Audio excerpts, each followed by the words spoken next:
Okay, outside again with my tin of chickpeas. Yeah, thanks for the reply. Kind of. Not what I expected. I'm not sure what I was expecting, but I didn't foresee that you would be considering the political ramifications of a dispute between the chickpeaists and the coconuts.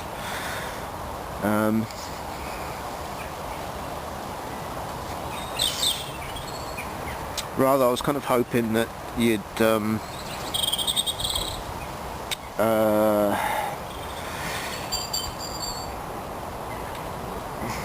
kind of explain, I suppose, what goes on in your head when dealing with such a dispute, a conflict of hypotheses, if you like.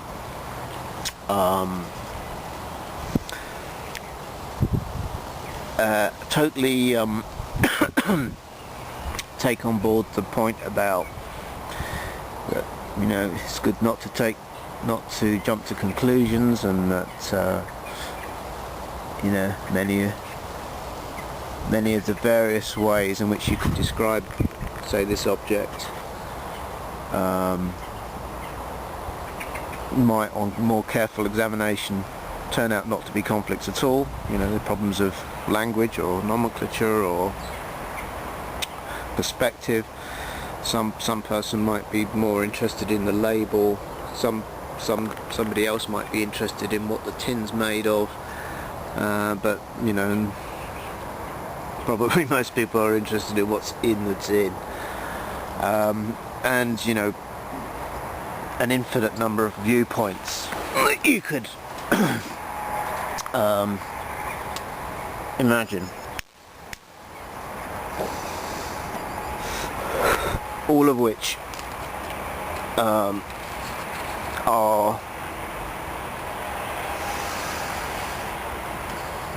not contradictory. So I wanted to,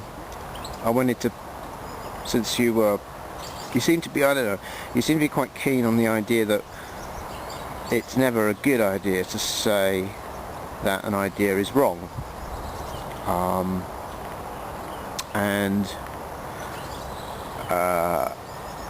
So I wanted to see, that doesn't sit right with me, but which is not a very interesting thing to say, but I just want to know what it is that under what are you doing when you're identifying this object, and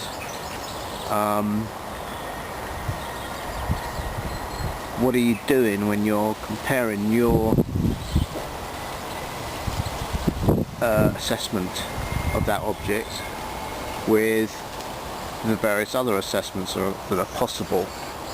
And I put the very simple question of, well, what if the alternative is this is a tin of chickpeas?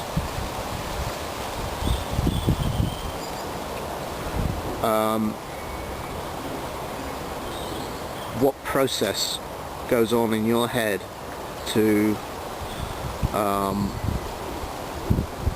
resolve that issue?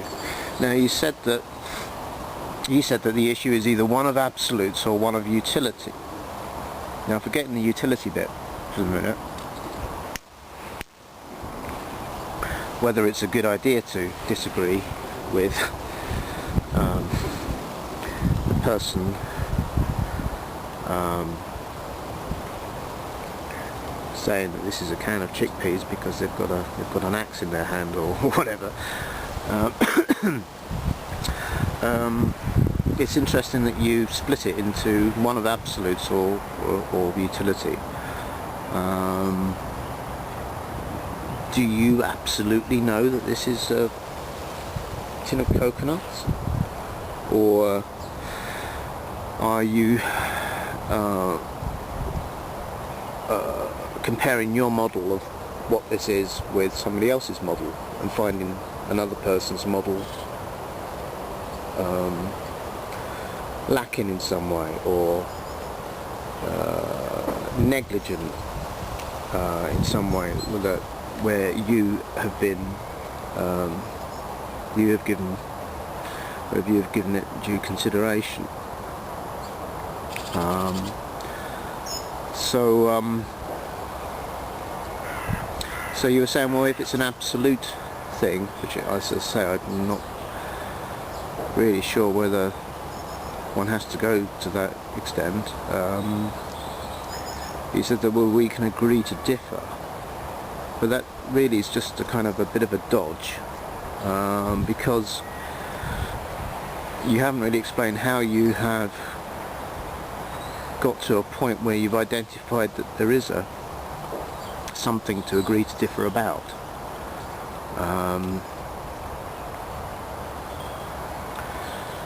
So yeah, I don't think you answered the question.